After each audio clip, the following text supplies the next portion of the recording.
I'm gonna throw you the alley-oop. Where do you want to go from here? Talk to me. Anywhere, any album, any artist, anywhere you want to go, my boy. I'm gonna try to go in chronological order, but you know the album that's popping up in my head. Yeah. So be it. So be it. Niggas and bitches, you are now listening to the real, and that would be the Clipse, the Neptunes, and then the label Star Trek, top down, chrome spinning. And this is Pharrell's #1 fan forever, bro. Yo, for all you youngins, if you're checking out this episode, thank you so much. But go do your homework. Go listen to that. Yes, go listen to that Lord Win album. For the ones that remember the clips from back in the day, this is the first album where Malice joins Pusha after Pusha goes on his solo career with good music and all that. And if you're an avid hip hop listener, Malice has popped up. He's popped up since the breakup. He's popped up with guest verses here, guest verses there, and you could. It was no Malice. It wasn't Malice. Exactly. It was no Malice, but he was always like in shape. Like he was rapper. Exactly. So when we get the announcement that the Clipse album is coming back, and we hear that Pharrell's executive producing it, and then after the fact where they're doing this rollout, and you hear that they recorded the album in France in a castle because Pharrell's the Louis Vuitton guy. Yep. Like it just adds so many more elements, and the album sounded crisp. The album sounded expensive. The album sounded like everything that we've been needing from hip hop lately. Yeah.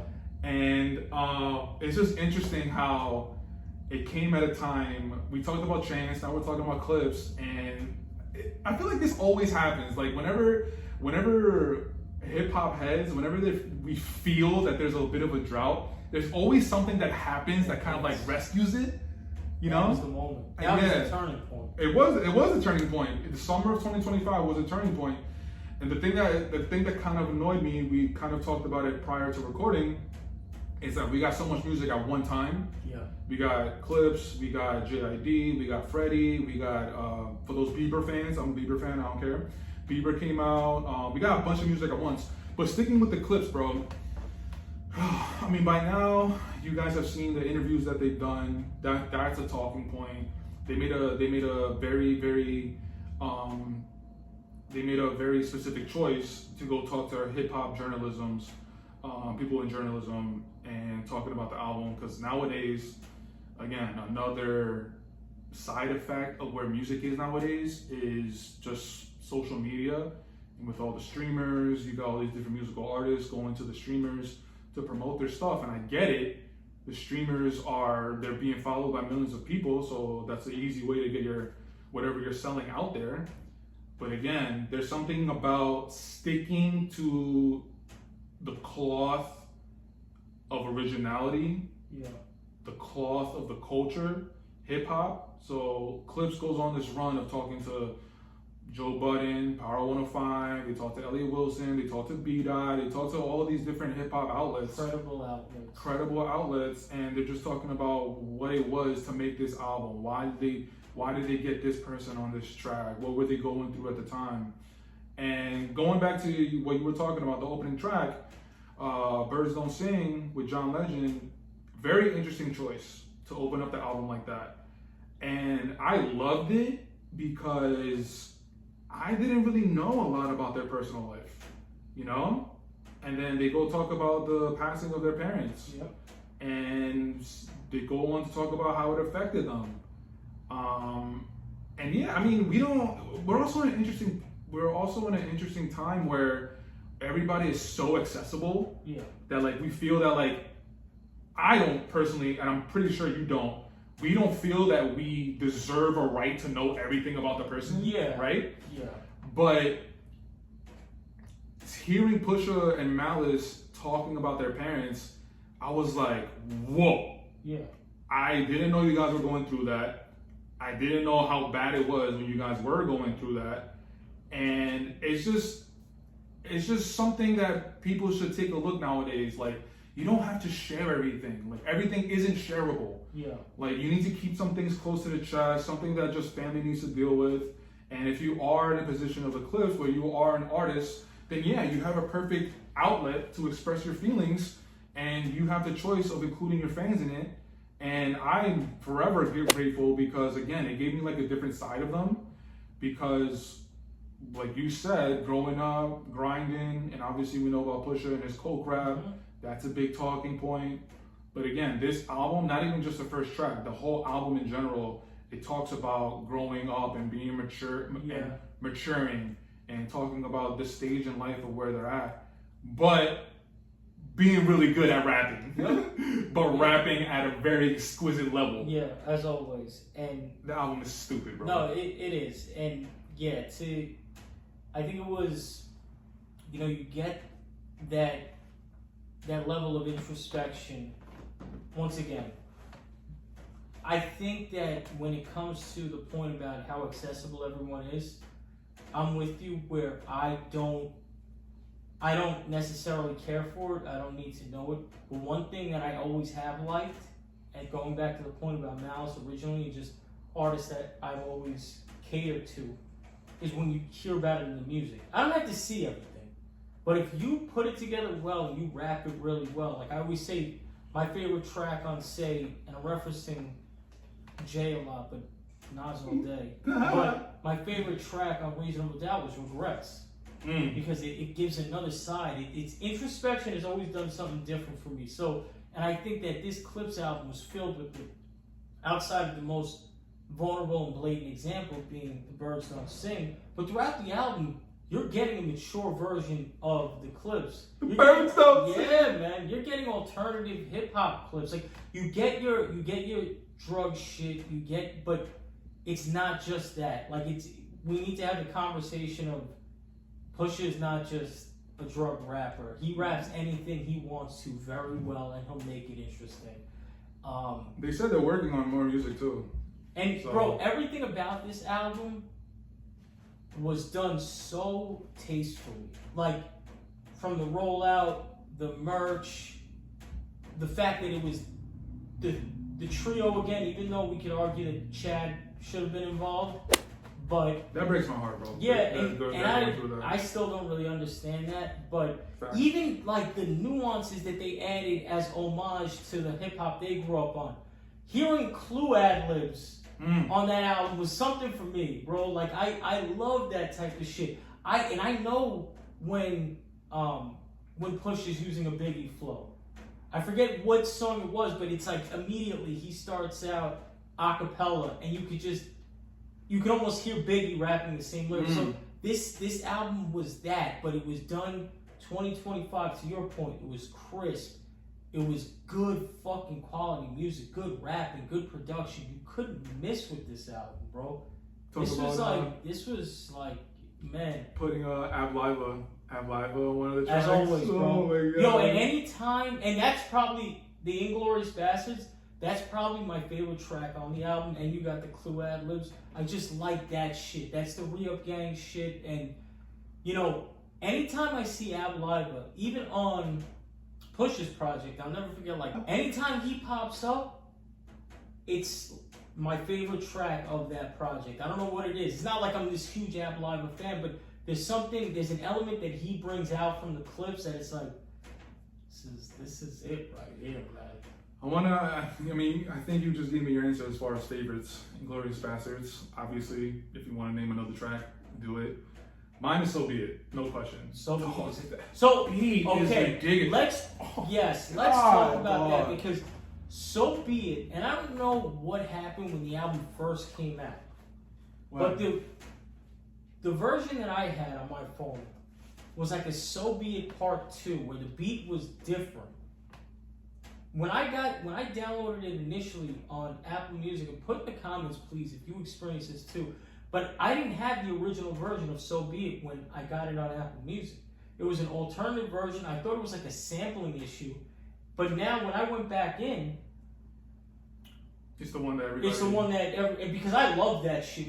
Because when I heard the first single, which was, remind me of the name if you haven't known. The very first single of the album, Ace Trumpets. Ace Trumpets. Yeah. I was like, this shit is hard. It's crazy. But when I heard So Be It, I was like, oh my fuck. Because that's like the era of the early 2000s.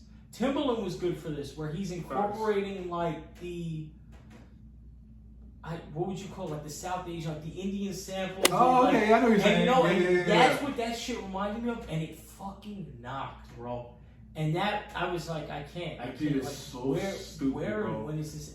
That is definitely, bro, that's up there for me too. That 100% is my favorite song. That song's fucking ridiculous. Another talking point that everybody's saying is how, like, Pharrell before this album was a bit on the cold streak. He wasn't really, like, he was putting stuff out with our artists, and it just wasn't really hitting. And people were kind of asking, like, does Pharrell still have it within the hip hop world? And also with the separation with him and Chad, so people started questioning, like, was Chad more responsible? So there was just a lot of talk around Pharrell and the Clipse, and obviously his interest were elsewhere, like the Louis Vuitton shit. I think like fashion had taken the steering wheel for a little bit, but I mean, yeah, what better project to turn the gear back on? Dog, but like, who records an album in France using Louis Vuitton studios? Like that just sounds elegant. That sounds super like royal. Only someone or a group of individuals on the taste level of those three gentlemen. And piggybacking off of literally what you just said, the taste level. Did you see the Vatican performance? Yes. First ones to ever do it, right? Yes, the first hip hop artist. Yep. Yeah. It's just like that's what I mean. It's like everything they have been good to the universe because man, the way that everything is fallen so perfectly, that only happens to honorable people who do the right thing throughout life. Like, everything has landed exactly how they needed it to land. Yeah. It's incredible. And I mean, bro, and, you know, and just going back once again, I mean, I have Malice in probably my rapper of the year. And he's 52 years old. And I mean, obviously... You think Malice just to stand out on that album? Yeah. Like, do you think it's a question? Like we need to talk about give Pusha, like, you know, he still came with it. Oh, well, Push is never gonna slack. I've never heard a bad verse from Pusha. Yeah. Like I've never think about it, I've never heard a bad verse from Pusha. Yeah, I think that's fair to say. But when Malice came back and he kind of knew the pocket he needed to be in, it to me, and I guess it might depend on your perspective or what you like from your music, there's no question. Malice was just rapping his fucking ass off. And then, you know, there's another album that came out to switch gears. No, go ahead. But the JID album, Malice's verse on Community. Yeah. What the fuck, man? Like, this is... And there's a broader conversation here, and, you know, it popped up when Nas went on his run with Hit Boy. Like, have we ever seen shit like this? Like, I think we took for granted the fact that hip hop is a younger age form, so we didn't know how artists matured. When we were growing up, if you were a 30-year-old rapper, Jay-Z was a fucking 32-year-old rapper. They were like this old ass man. It's like so that was like we didn't know that we'd ever get here. Clipse doesn't drop an album since 2009 or 2010. Something like that, yeah. Till the casket drops. And and in my opinion, it's the best Clipse album that we've gotten. Ever. This is the best Clipse album that we've gotten. Everything was perfect about it, man. You think it's better than Hell Hath No Fury or Loaded Lines? And I know that Hell Hath No Fury. That's regarded as a specific. Well, I remember the talk, and I love that album too. All the Clipse albums I liked. I mean, I probably just personally give the edge to Lord Willing of the first two. Me too. But I know that Hell Hath No Fury is where the Clipse kind of expanded to the streetwear shit with the bait, the Mr. Me Too. Like, so it started to broaden, and I can appreciate that. But yeah, hearing this album, and I did go back, but I haven't listened to Lord Willing or Hell Hath No Fury. I wanted to, but I just didn't get around to doing it. But super funny side note, when Lord Willing dropped the Clipse, they did a signing at Roosevelt Film Mall. Oh shit! Diego and I went. Really? We actually got a picture with Pusha. We should find that picture. I know. Make it like a cover art. Oh shit, maybe that's a good idea. Yeah, it was so funny, bro. I see Malice and Pusha looking at the camera. They're just looking mad serious, and I'm over here like. Yeah, bro, that's fire. That's good. That's a moment. The picture is there somewhere in the basement. I gotta look for it. I'm glad that the Clipse are back. I'm super glad that they're gonna, hopefully they'll continue doing this. I don't want to see, if anything, I don't want to see Malice like go on his own, which I don't think will happen.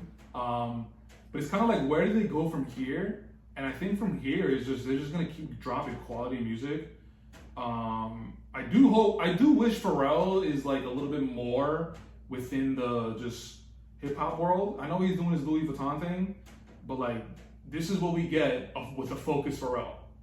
But you have to, yeah, and I think to that point, you have to get the Clipse. The Clipse have to come outside to get this.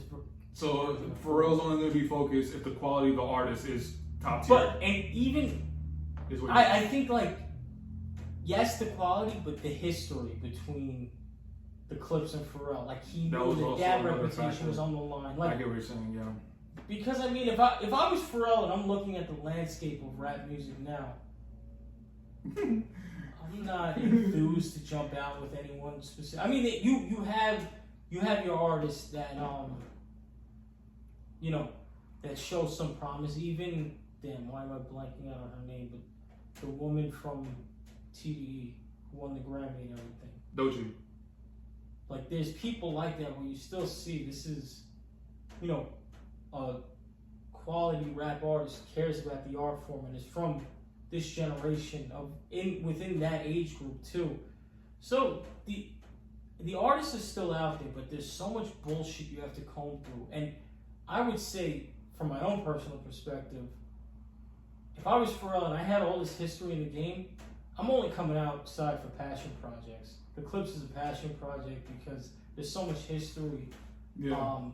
And yeah, Push the continuing talking about the Clipse and the rollout, we also got some interesting stories from behind the scenes, like Pusha's beef with Travis Scott.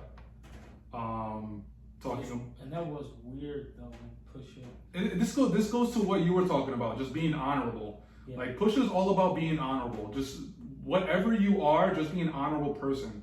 Just be a man of your word. And there's like so many examples of time and time again where Pusha has to say something about Ye, about Travis, about Drake, about somebody.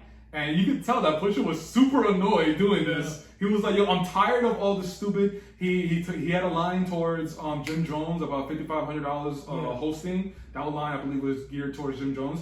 But like, if you're just an honorable person, Pusha's gonna respect you. He's gonna like collab with you. But if you do some funny stuff around him, he's not gonna fuck with you. Yeah. And he's going to call you out on it. And again, it just goes to say what you were talking about. And them exuding being honorable is kind of one of the biggest takeaways that I've had with this whole rollout. Is like, just be about your business. You're an artist, do your art, and if you want to spread your art around and you want people to focus on it, you have to be the one to put in the work to spread the news. You can't just be one of these artists that's gonna put up music Friday at 12 a.m. and it's like a 7-track EP for 25 minutes. But you could tell there's no cohesion, there was no focus. Thrown together for streaming. Like, there's so many things that we can take away about this Clipse moment that it's not just about the music. It's gonna have a lot of, hopefully, positive ramifications moving forward about the rollout, about the intentionality, about like just so much stuff going to that.